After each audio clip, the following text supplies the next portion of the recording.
Allah ce idan kai shirka la yahbatanna amaluka, ayyukanka da su ɓaci, wala takunanna minal kasirin, kuma zaka zama daga cikin wanda suka yi asara. Allah ya san manzon Allah ba zai yi shirka ba. To ana jan kunne na ne, ana jan kunnenka. Labarin sai ya faro daga kan manzon Allah dan ka san bada a tsallake kowa ba. Duk wanda yayi wa Allah tarayya ya halaka, ya lalace.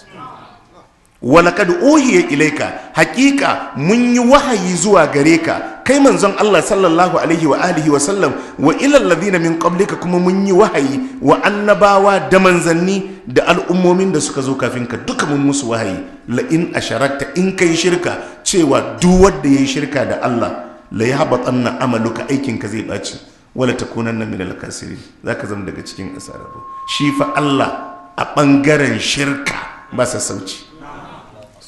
In dai tarayya ne babu. Ai mun karanta a karatunmu na baya misalin da ya bamu a kanmu na bamu son shirka, haka ne ko ba haka ba? Mutum yana dan sai da kayan miyansa, wani na zuwa gefensa shi ma ya fara sai da kayan miya, sai kaga yana dan sheka, yana shan kanshi, wai bayi so. Allah ce to ni ne da kamu ina bayarwa, ka ce wani ma yana bayarwa?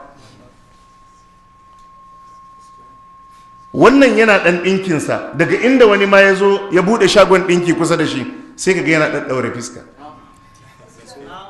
Allah ce to abinda ba ka so ni shi za ka ma. In ka ga mutum ya shiga gida yana cewa kawo wayanki in duba, ita ce.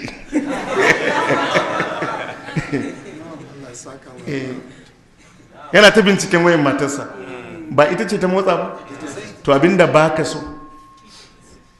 ita kuma yana waya tana dan makale tana ji, ba wannan abun bane? Abinda baki so shi zaki ma ubangiji? Allah ya ce waye yadda a cikin ku a mai kishiya? Babu. Allah ya ce to don me da kuma?